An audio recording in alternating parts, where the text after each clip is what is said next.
Welcome back, Murdock. He's back after his big success with the last video where we compared Oasis versus Blur, but from 1994, Parklife versus Definitely Maybe. This time we'll make it even a bit more difficult than last time round. We will compare 3 albums. What's the Story, Morning Glory by Oasis, Great Escape by Blur, and Different Class by Pulp. And the rules are the same as the last time. Again, like last time, these in this case 3 albums. One album has 15 tracks and 2 albums have 12 tracks. So we have to take off 3 tracks from the Blur album, which is the 15-track one, and also the Oasis album.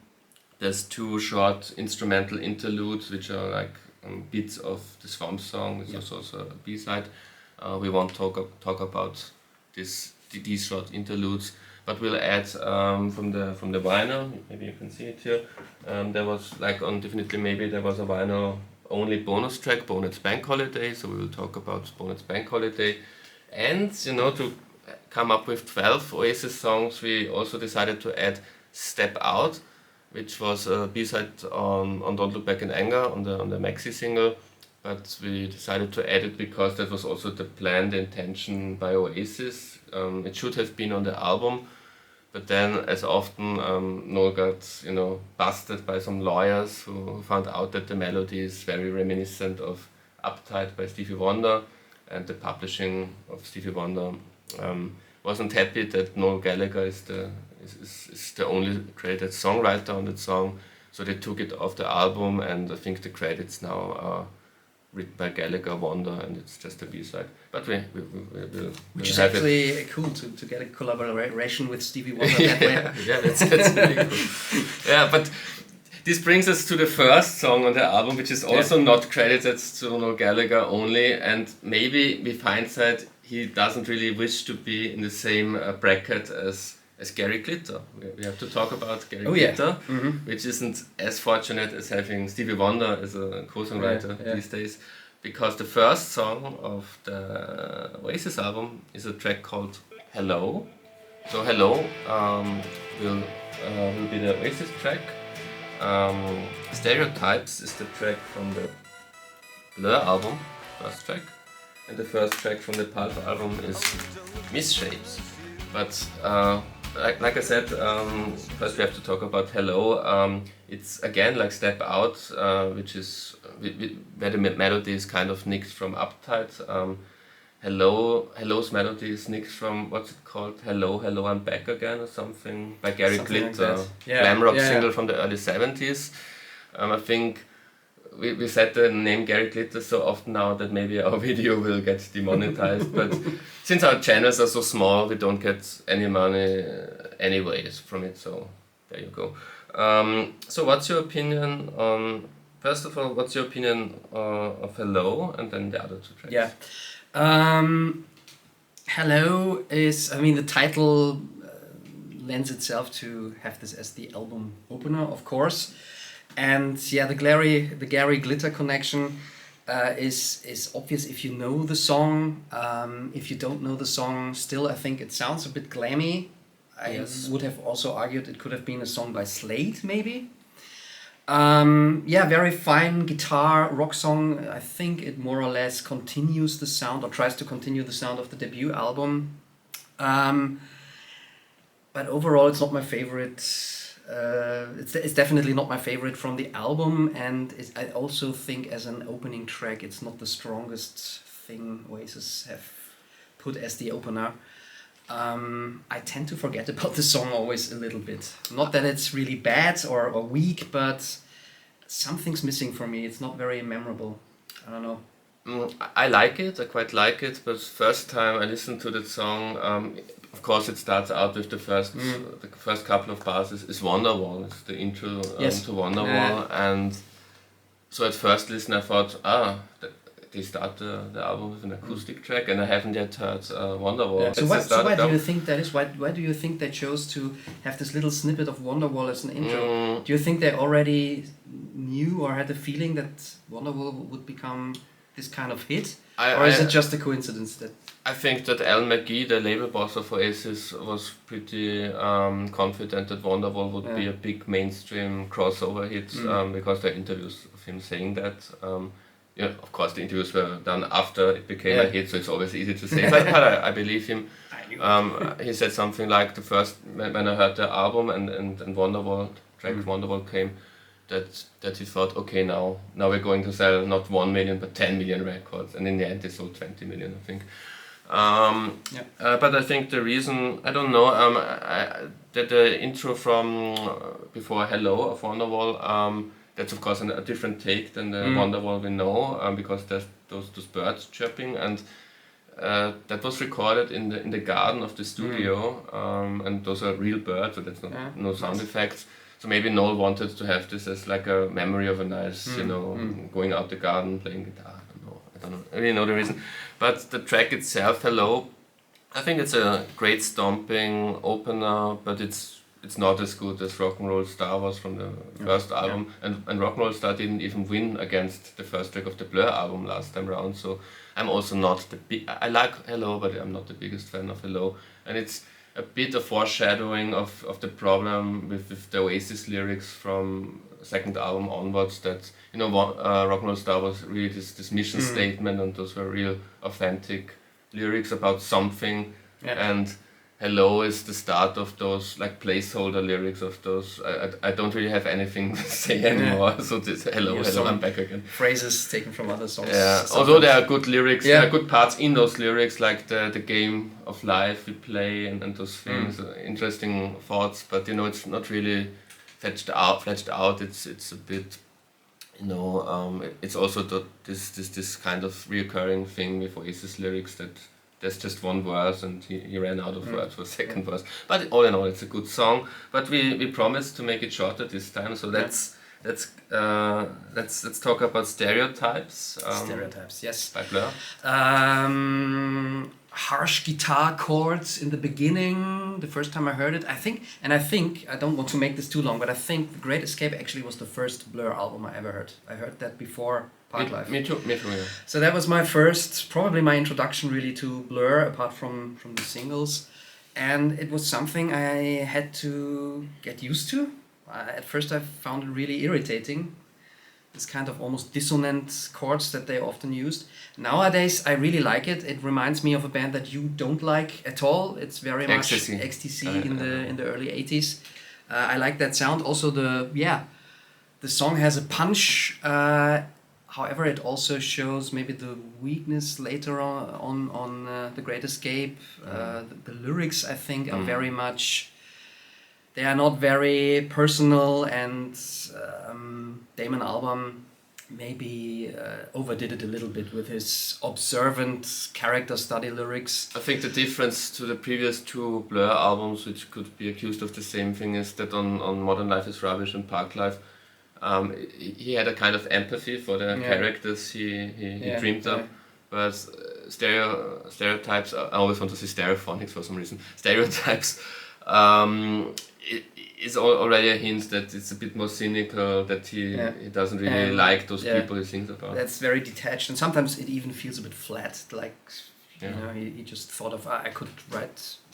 But I like Stereotypes. I like it, and I prefer it to Hello. It's a great opening track. I preferred, and even when those albums came out, I was familiar with Definitely Maybe and Morning Glory. Also, the first of the three albums I heard was Definitely Maybe, then Morning Glory, and then Great Escape, and after Great Escape, like with you, Parklife. So this was like my first Blur album I listened to. And when I listened to it, I thought, and I was already an Oasis fan at that time.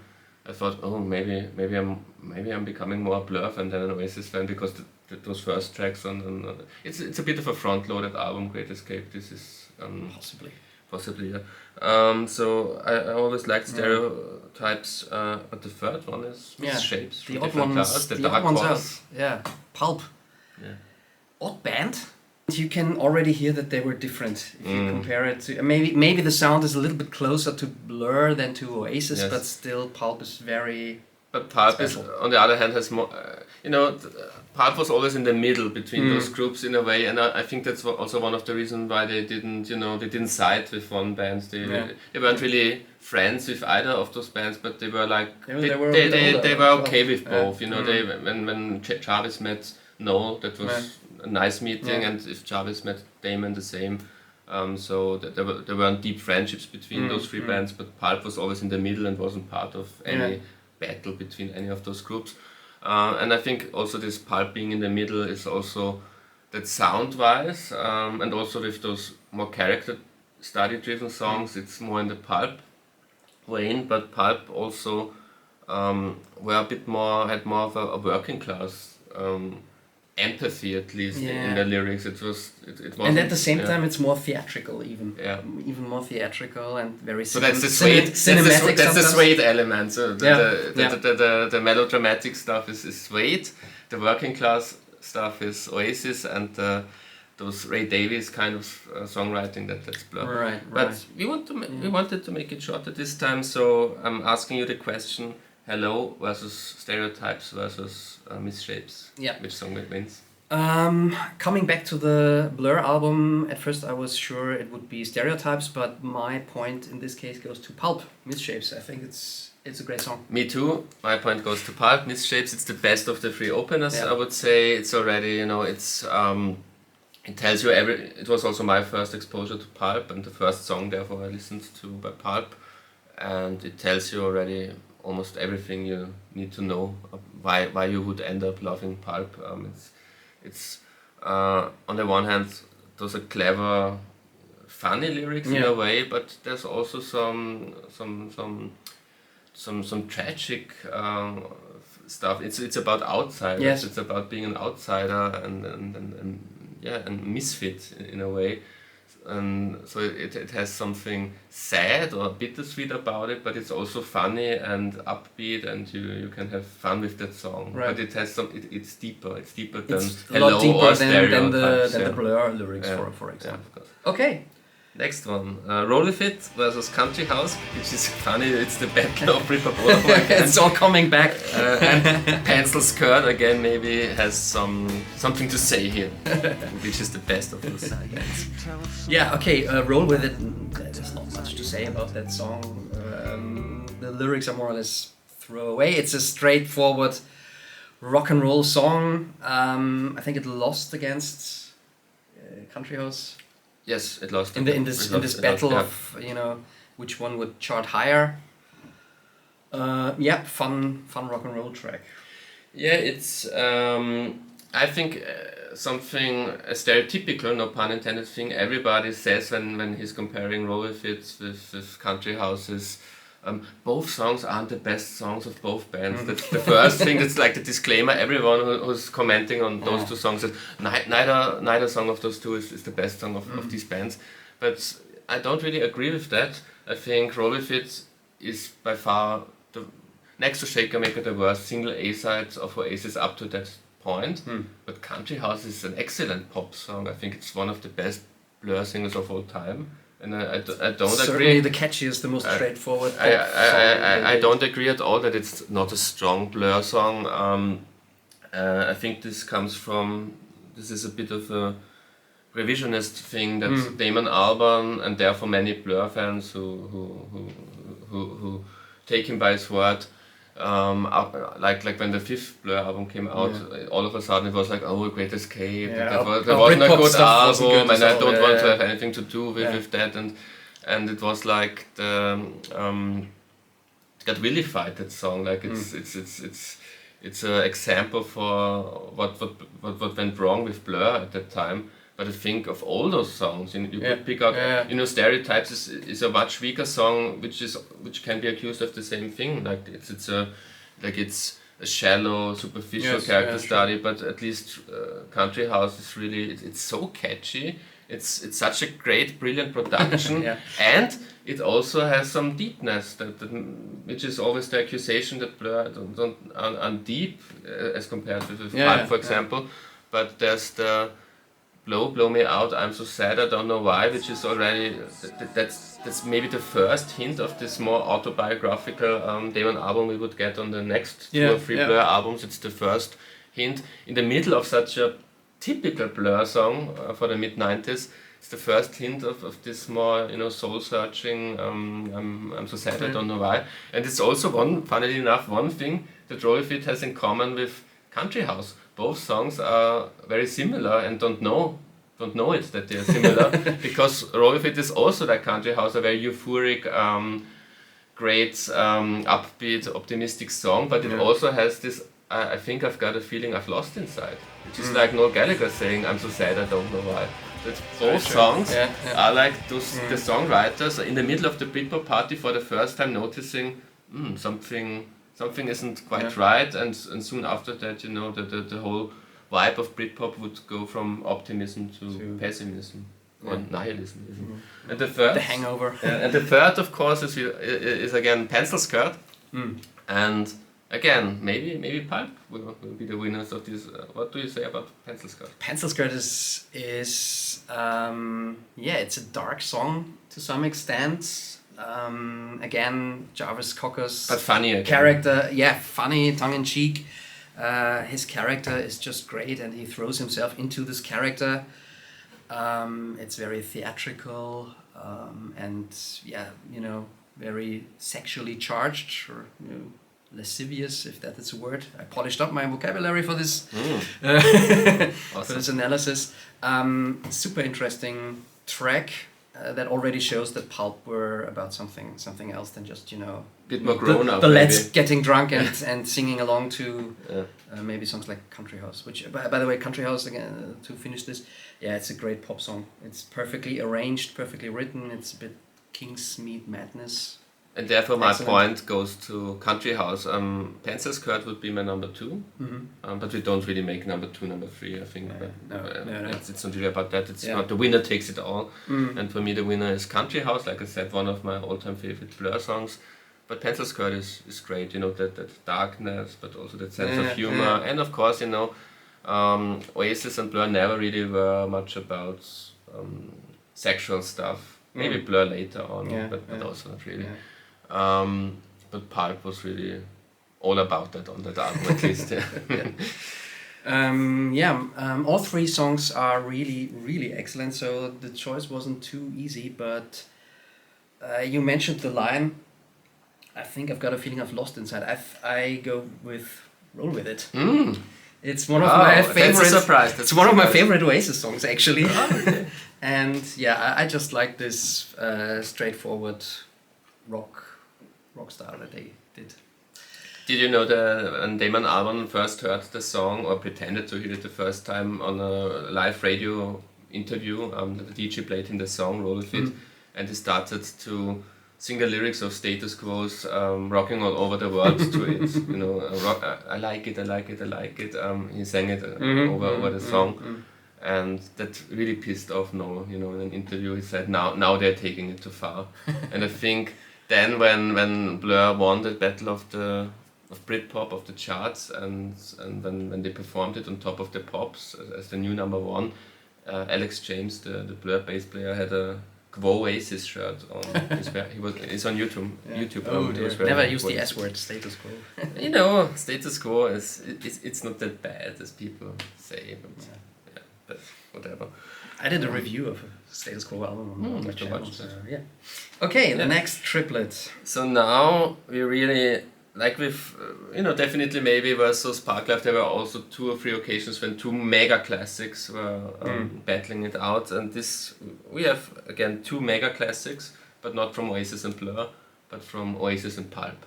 Because it's Wonderwall versus Common People versus Best Days. So a contrarian would now say Best Days is the best of those songs, but People would laugh if you told them that those were our best days.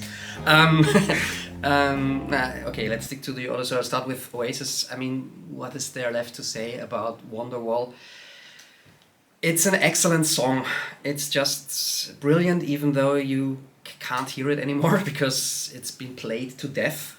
But I really tried to listen to it objectively once again, and it is a great song. It's a brilliant song, that's often the fate of, it's the Stairway to Heaven fate, or the Band on the Run if you're a McCartney fan, and it's overplayed maybe, but those songs are overplayed for a reason, because they're really good. And if you just judge it on when we listen to it and think, is this a good song? I agree with you. Then Wonderwall is one of the best songs. Not just one of the most commercial songs like Al McGee rightfully so thought, but also one of the best written songs I think he ever wrote. If you want to sit down and have a song that you can strum on an acoustic guitar, that's how to do it. And it's also one of the best productions of an Oasis song. I think it's very atypical for that time. It's not that wall of sound for once. It's also a wall of sound, but a different kind of wall of sound.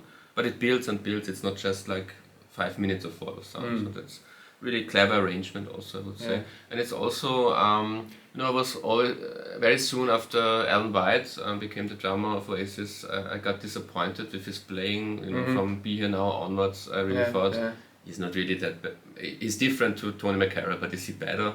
But Wonderwall is really, I think that's one of my favorite drum parts on any Oasis song. Okay, then we have Best Days. Best Days, sorry.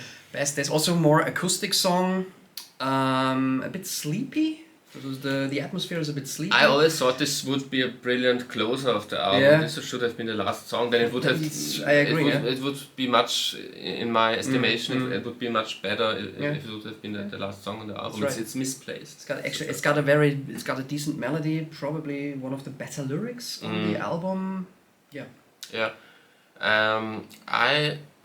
Have you talked about Common People yet? No.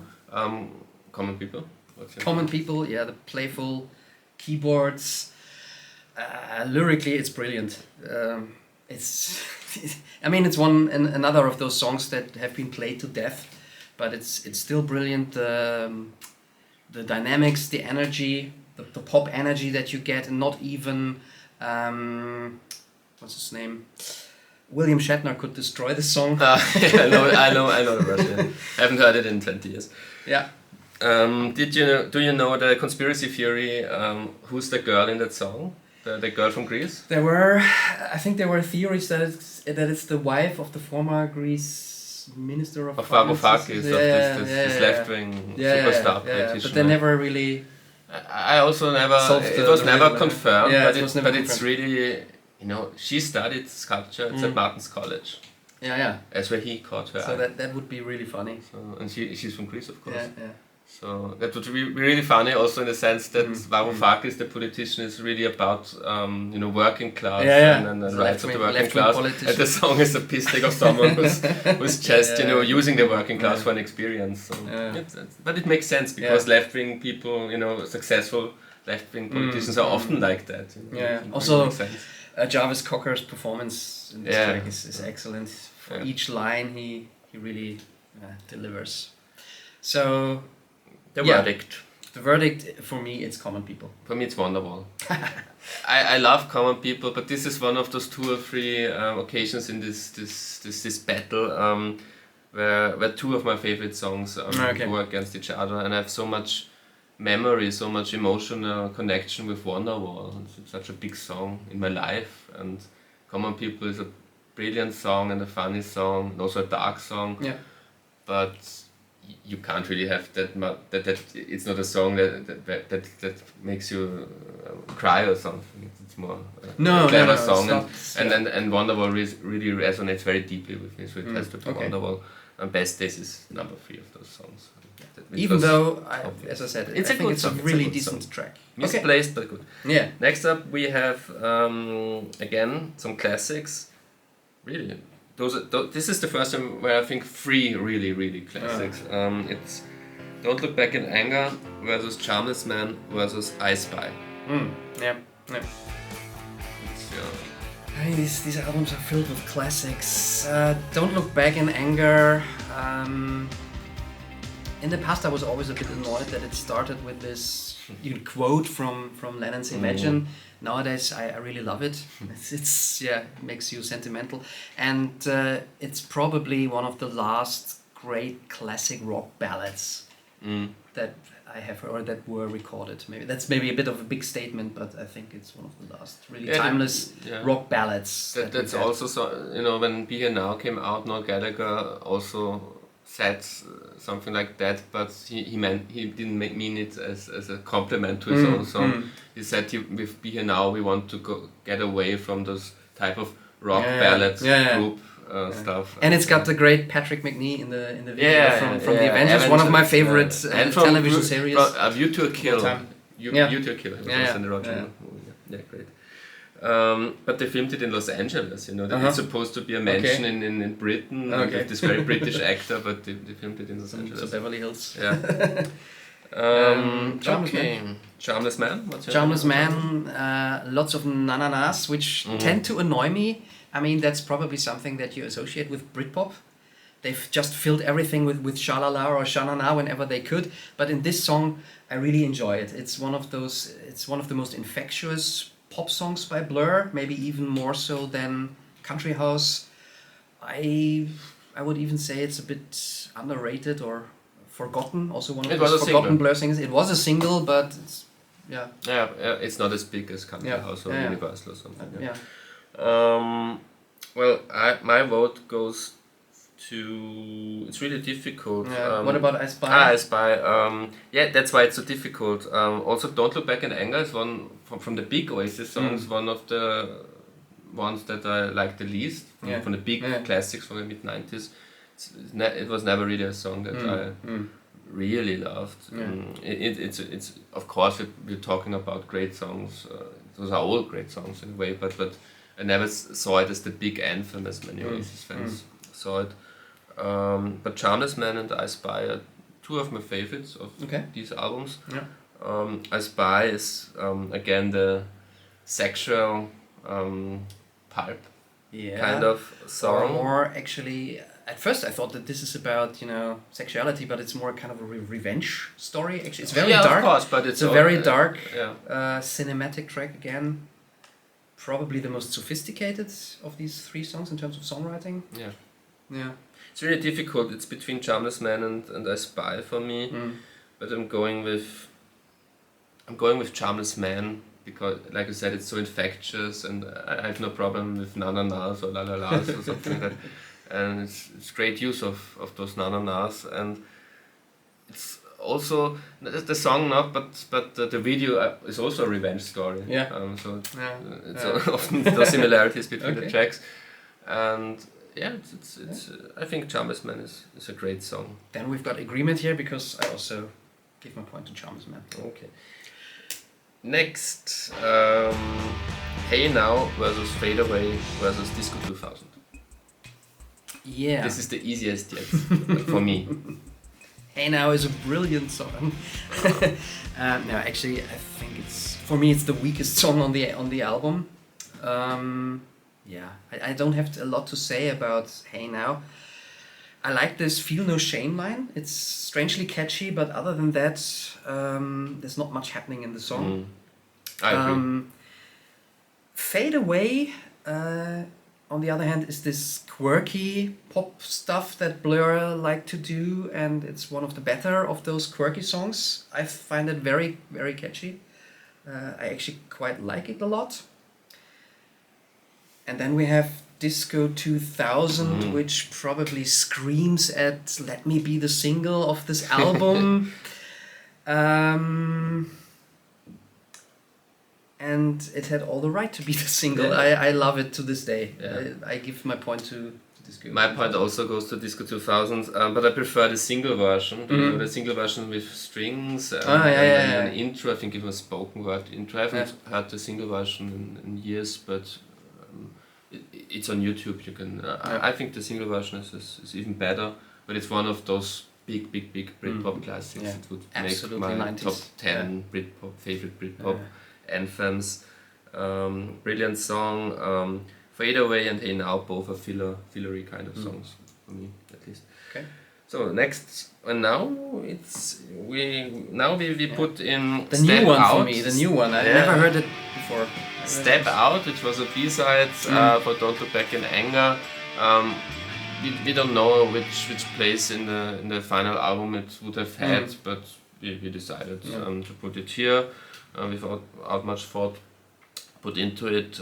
It's the song that was intended for the album, but due to this Stevie Wonder situation. They didn't have to, but they decided to put it off the album. Versus Top Man, or Topman, as Damon Albarn sings it, versus Live Band Show by Pulp. Yeah. What's your opinion? And I'm really curious about your opinion of Step Out, because you know it's in a couple of days. I was pleasantly surprised. It's not a brilliant masterpiece, but it's a shame they didn't put it on the album, or couldn't put it on the album. I think it would have, sort of given the album a bit of a nice kick. It's a more energetic, more up-tempo, just fun rock song. Yeah, if you know it, you hear the similarity to Uptight, but still I think, asking for royalties is a bit petty right now. It's a fun song. Top Man, for me, a bit too goofy. Also the arrangement with the whistling and this the keyboard line, it's very, very goofy. I'm not a huge fan of that song. Live Band Show is extremely depressing. Also not a very accessible song, but I really like the idea, the sentiment of this song. But let's hear your opinion before I give my verdict. I really hate Step Out. I'm so glad that they didn't put it on the album. I don't think the album would have the same meaning to me if they had this silly song on the album. Even not if they had instead left out the 2 Swamp Song interludes and just I put prefer, one proper song. I prefer it with the 2 Swamp Songs. They would have had so many songs in that era that ended up on B-sides that are so much better than Step Out. I don't know what Noel thought, that this is going to be one of the songs on the album.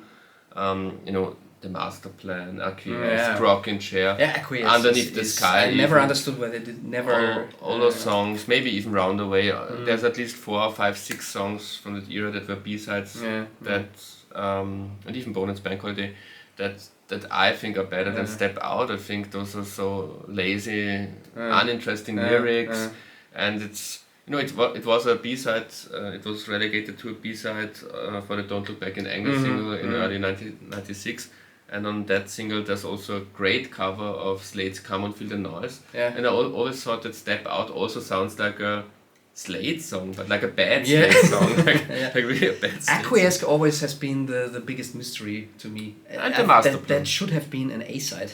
and I also argue Rockin' Chair from the Roll Fit single. I think Rockin' Chair, Master Plan and Acquiesce, those 3 songs would have been 3 of the best songs on the album. But Step Out is, from that era also one of my least favorite B-sides. I never understood why he thought about putting this on the album. I quite enjoyed it, but maybe it's the novelty effect because I never heard it before. Maybe it's Top Man. Then Top Man, or Topman.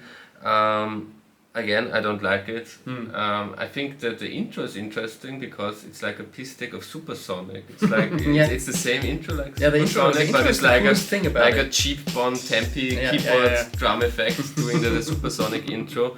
And I think that's maybe that's also like when he's singing, he's got Morning Glory, but life's a different story in country house. Maybe it's a direct piss take of Oasis, but the rest of the song doesn't do anything for me. Live Band Show, I really love Live Band Show.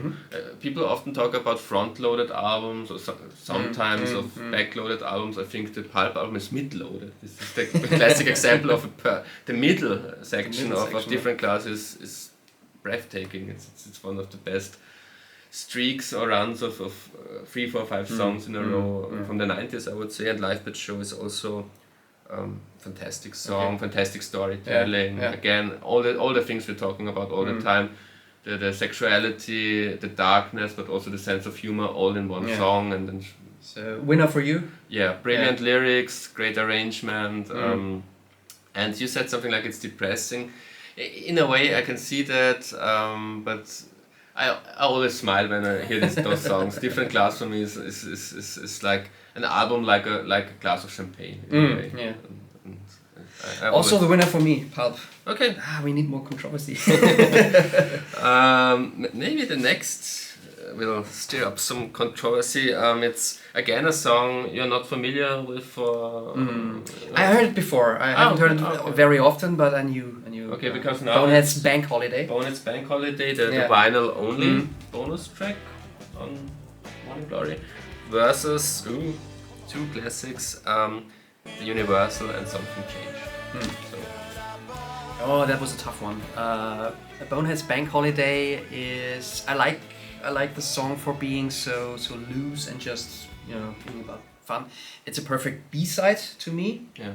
And enjoyable to listen to from time to time. Then we've got the Universal, which is Pulp's attempt Blur's attempt of sounding like Burt Bacharach maybe, or Pulp. Really glossy pop ballads, the best ballad they did for me. I think this is a brilliant song. It's just wonderful. It's gorgeous. Changed. And Something Changed also is a gorgeous, a nice little song, more guitar based for a Pulp track. If it wasn't for the Universal, Something Changed would have been my winner, but in this case I have to give the point to Blur. This is the most difficult thing of the whole ranking for me, even more difficult than when we had Common People and Wonderwall, because these are my two favorite songs by both bands. Universal is my all-time favorite Blur song, and Something Changed is my all-time favorite Pulp song. And Bonehead's Bank Holiday is a nice song. Yeah, it's just a fun. But it's a fun song. It's a throwaway. It knows that it's a throwaway. There's also these 2 minutes of just nonsense chatting, which they could have left off. Okay, you said it's great. So there's the controversy. It's great in terms of it's nice. It's nice. Outtake song. Yeah, it's a nice outtake song. But it's the Universal versus Something Changed. Those are two big songs for me. Those are like Wonderwall. That's the level of Wonderwall to me, like a big classics of the 90s that I will never forget, that in those days listened to so often. I'm going with the Universal. I prefer Blur when they're doing it live often. Also when I saw Blur, I think once or twice I've seen Blur live, but also on videos I've seen them countless times. It's always one of the highlights for me when they're doing the Universal. But we're talking about the studio versions, so I'm going with Something Changed. Something Changed is also I can't say is it a great video. It's a video that I really like, but it's a one-shot video. That's what's interesting about it. There's no cuts or visible cuts. It's just a performance video, but I really like it. It's really the mood of the song with with great camera. Like the camera movements are great in the video, but it's also a great song. And to me, it's a bit like a French chanson from the mid-60s or something. Fair enough. I can live with your choice. Next one we have Some Might Say, first number one by Oasis, and also the first Britpop number one, the 90s, versus Mr. Robinson's Quango versus Sorted for Ease and Whiz. Yep. I can go first if you don't have anything to say. I give you, I have to think about it actually. Yeah. Well, like I said, Some Might Say, first number one by Oasis or any Britpop band, classic. So, of course, for me as an Oasis fan, great song. But I remember the first time I listened to it, I didn't like it.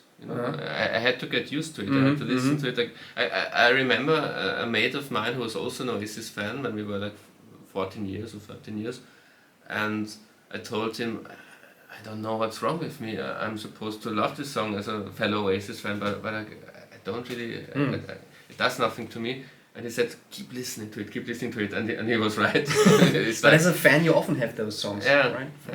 With every band that everybody loves, but you as a fan, you don't. But Don't Look Back in Anger, for example, I never loved. But so I might say, after the 20th or 30th time I listened to it, it suddenly clicked, and then now, since then, I love this song. After some itching in the kitchen. And the dishes or whatever they do. So, dirty dishes on my mind or something. Mr. Robinson's Quango. for years I didn't like Mr. Robinson's Quango. It was like the beginning of the fillery part of the album for me. You know, when Pulp's Different Classes are middle-loaded album, I think The Great Escape is a front-loaded album, a classic example for a front-loaded album, I would say. And the Oasis one maybe is a back-loaded album, but more on that later. But since a couple of years, again, after watching some live versions of it, but not real concert versions, but when there's one performance by Blur in a TV show, a British TV show in the 90s, and that was when I really started liking that song, and the lyrics are also interesting. It's a bit like, is it the Charmless Man from Charmless Man? It's like a sequel. It's again like kind of political satire. Yeah, unlikable, rich person who has lots of contacts, and if it's the Charmless Man, then in this sequel we learn he's even a Freemason and stuff like that. So it's really interesting lyrics, but it's again, I like it more now than in the 90s, but it's still a filler, and if it's the sequel to Charmless Man, then it's not as good as Charmless Man. And then we have Sorted for Ease and With, which is again a great Pulp song, which was also a controversial single. It was banned on the BBC, I think, because they thought it's advocating drugs, but I think it's more like ridiculing people who take drugs. That's what I think about it. And rave culture and so on. I really love this song. It's more a folky song. I would say it's about rave and techno, but it's a folky song. Apart from the keyboards. But my vote goes. To make fun of I'm voting for Some Might Say. Some Might Say. Yeah, that's the guitar. Another Oasis guitar anthem. Yeah. It's one of those songs, and I mentioned the Itchin' in the Kitchen. I actually like the lyrics, even though they don't always make a lot of sense. I love nonsense lyrics. Those phrases, they just stick to your head. My all-time favorite song is I'm the Walrus. This is like I'm the Walrus kind of lyrics. But did you know that this song is one of the reasons why they fired Tony McCarroll? It's the only song on Morning Glory where Tony McCarroll is still a drummer. Because it was also the single from Spring '95, so it was recorded half a year before the rest of the album. And do you know what the drum part of that song is? In the studio version, you can't really say because they mixed it so low in the mix because he couldn't really play it. So it's a rock song without drums in a way. They're really very much in the background. You hear the hi-hat a lot. But the rest is really very low in the mix because the drums supposedly are so dreadful. Mr. Robinson's Quango is it's a bit blur by numbers or on autopilot. In some parts, I think, or to me, also sound like Country House Part 2. It's these kind of songs. It's Americans maybe would say meh. It's a meh song. These kind of songs on the album are those songs where I think Damon was like, okay, next album I have to do something completely different. I can't go on to write the 10 free write of Country House. And you sense that they had reached the end of the line there with this kind of songwriting. Sorted for Ease and With, bit of a grower track. At first maybe it won't do too much for you, but if you get into the lyrics and also the way it's arranged, I would say it's an indie classic, and to me it's also the winner here. Again, Pulp. Okay, I have some Let's Say You have Sorted for Ease and With. Next is Cast No Shadow versus He Thought of Cars versus FEELINGCALLEDLOVE. Excellent. Thank you. Cast No Shadow is another more or less ballad. I mean, people always say that What's the Story, Morning Glory is so heavy on ballads. I don't hear all those songs necessarily really as ballads, but it's a more it's a slower, more anthemic song. He Thought of Cars is maybe one of the more experimental tracks on The Great Escape. It has a bit of a psychedelic feel to it. Also interesting lyrics. It's a bit dystopian. I never really understood what it's about. I couldn't tell you either, but I feel it's got some futuristic or some dystopian touch. I think to it's a bit of a This Is a Low rewrite, Yeah. but I prefer it to This Is a Low. Okay. Okay, and then we have the long title by Pulp, which is a lot of the spoken word performance by Jarvis Cocker, and then all of a sudden a quite catchy chorus. Actually, so also again very interesting songwriting. The song probably makes a lot of sense, or makes more sense in the context of the album than if you pick it out as an individual track, at least for me. And for me, the winner here definitely is Cast No Shadow. I think it's one of the best Oasis songs from the classic years. Yeah, I really love it. My winner is also Cast No Shadow. I'm dedicated to Richard Ashcroft of the Verve. It's a fantastic song. It's a soul. I would say it's almost like What Becomes of the Broken Hearted type of Motown soul Britpop bastard song. Again, I love the live versions even more of some performances of that song live, where Liam also alters the lyrics a bit, makes it from a third-person song about Richard Ashcroft into a first-person song.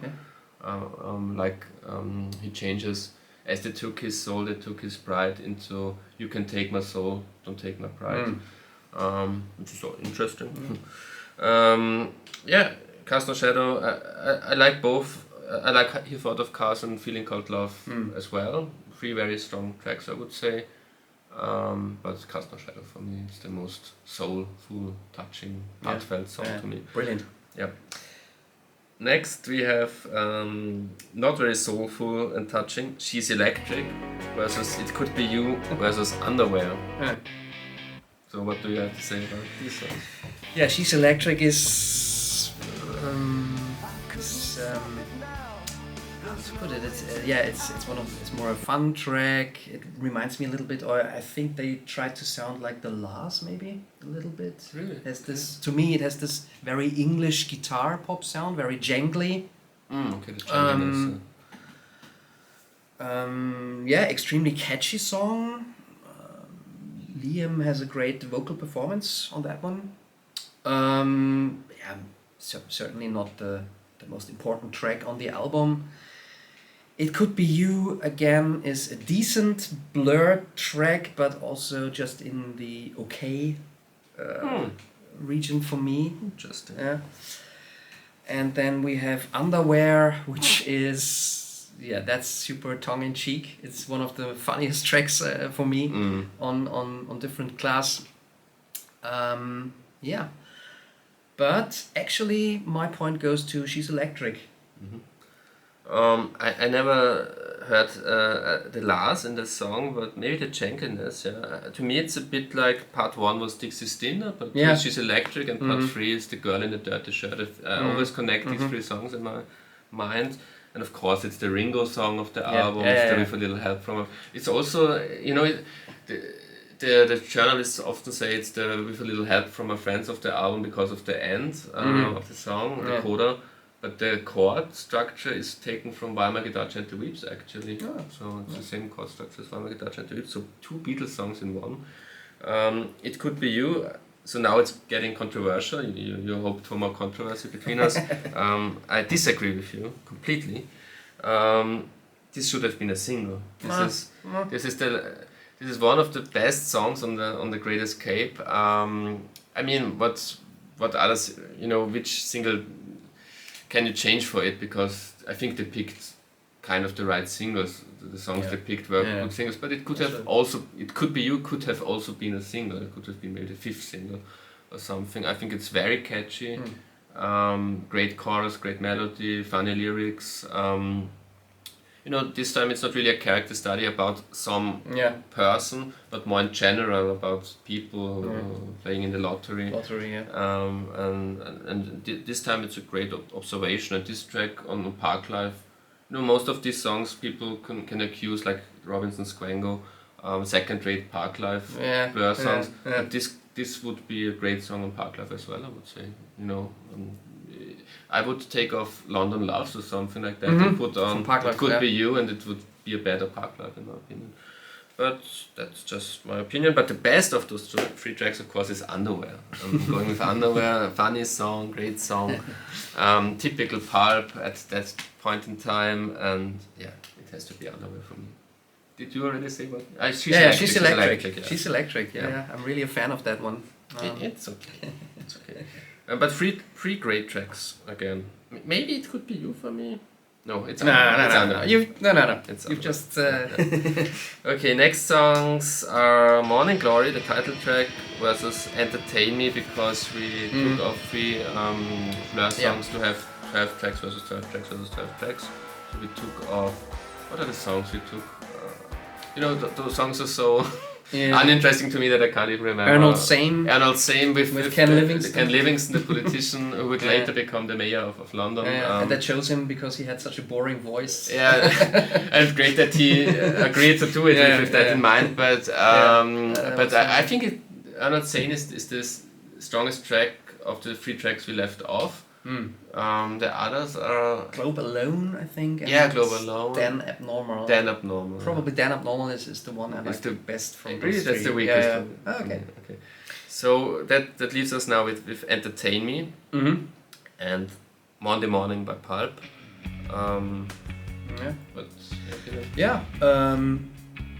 Morning Glory is surprisingly gritty sound-wise. I think it's the grittiest song on the album.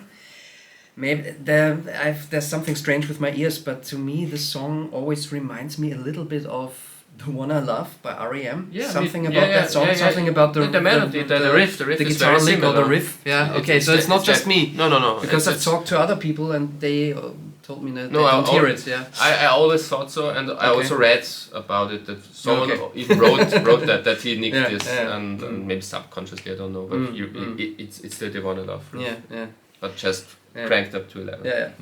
Entertain Me and criticism to weekend drinking, and I think it's deliberately repetitive and a bit dull, because to underline the lyrics, Monday Morning is maybe a bit of the overlooked gem on the album. I think this is a really excellent little track. So it's difficult for me. It's a draw between Entertain Me. I actually like that song, though I'm aware that it's not the best song here. But I think I'll go for Pulp again. Okay, again we have different opinions. To me, Morning Glory is by far the strongest of these 3 tracks. It's one of my favorite Oasis songs. But you also didn't like Columbia and Definitely Maybe, and Morning Glory is like the Columbia of this album. I like Morning Glory a whole lot more than Columbia. Because both songs are those like big walls of electric distorted guitars. And I love Columbia and I love Morning Glory. It's a nonsense song probably, but it gave the album its title. But again, I don't care because it sounds so big and great and exciting. I love Morning Glory. Entertain Me, like I hinted at it a couple of minutes ago, to me the Pulp album is very front loaded. That's also the reason why we took out these 3 tracks that were these tracks before. And Entertain Me is only slightly better to me than the 3 tracks we left off. It's a catchy chorus, but also a bit redundant and a bit, it gets on your nerves, at least mine. And I don't really like it too much. It's one of the weaker tracks. Monday Morning, like you said, it's maybe the overlooked gem on Different Class, if there's such a thing as an overlooked gem on this masterpiece. But I'm going with Morning Glory, one of my favorite Oasis songs. And one of my top 3 songs from that album, from Morning Glory. My top 3 songs? No, I tell you after the... Okay. We have just one more song to go, so I'm not gonna spoil anything now. Because the last 3 songs are Champagne Supernova versus Yuku and Hero, whatever it's pronounced, and Bar Italia. Strange combination of tracks actually, if you go with this track versus track thing. Yes, very strange. Champagne Supernova, super long, drawn out track, a bit psychedelic acoustic song. With Paul Weller on guitar. With Paul Weller on guitar. Yeah, that's right. Yeah, yeah. I said because you're a fan of Paul Weller. Yeah, yeah. I thought maybe he doesn't even know. I heard it, but I've forgotten it actually. Yeah. So thanks for reminding me. That changes everything, of course. Now. Then we have Yuka and Hero, which is it's a bit different from the other songs in terms of the lyrics. I always thought it was a bit strange why, as a closing track, this song about people working in Japan, but maybe it's also because it's about loneliness and detachment and isolation. I don't know. I can clear that up for you, but you can go on and then I'll tell you. It's a nice indie pop song, but not really a big closing track for me. And Bar Italia also, I mean, that's a nice closing track because it gets back to this lounge sound of Pulp, but it's not the most memorable one for me on the album. So what are your thoughts before I give my final point? Champagne Supernova, again, big Oasis classic, but a bit like with Don't Look Back in Anger. I think most fellow Oasis fans like this song a bit more than me, but it's a brilliant song. I really love it, don't get me wrong. But it was never one of my top 10 favorite Oasis songs. Yuko and Hero, it's about the relationship Damon had at this time with Justine Frischmann from Elastigirl. She was the girlfriend of Brad Anderson. They never see each other. She was the girlfriend of Brad Anderson of Suede, and then Damon won the battle of not britpop but of love. But then both bands went through the roof and they never saw each other, and he makes. So that's the image that he used. And in this sense it's clever. For once it's not like a empty character study, but it's a clever way of not being too on the nose and making these characters of two workers in Japan possibly in factories. And as a symbol for two pop stars who are in love with each other but never see each other because they're always on tour, on separate continents even maybe. Yeah, and I always liked the fact that Yuka and Hero had this double meaning, or could be read as being on the one hand about those two factory workers, but the factory workers stand for Justine and Damon. And the third track is by Italia. I like it. I like the way that it's like an anti-climax on the album, after banger, and great vibe of that album. We have this more slow track to let you out of Chavez's head, and I really enjoy that. So it's really tough for me. As an Oasis fan, I should go with Champagne Supernova. And I will go with Champagne Supernova. I mean, I really like Bar Italia, but it has to. It's Champagne Supernova is a big song. Bar Italia is a very nice song, but Champagne Supernova is a big song. So Champagne Supernova for you. Yeah. For me, it is Champagne Supernova as well. I've probably over the years it's become one of the favorite tracks from this album for me. Okay. It's an excellent song. Yeah, of course. That's it. So like with last time, I think we've totally forgotten the score. I will do this during editing. So I will find out during editing which act one for both of us.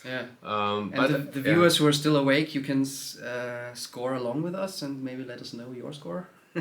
But as we said last time, just if an album wins the score, doesn't automatically mean that that this is our favorite album, because it's to really enjoy an album as a listener is more than just the individual tracks. It's more than the sum. Then the sum is larger than the individual tracks.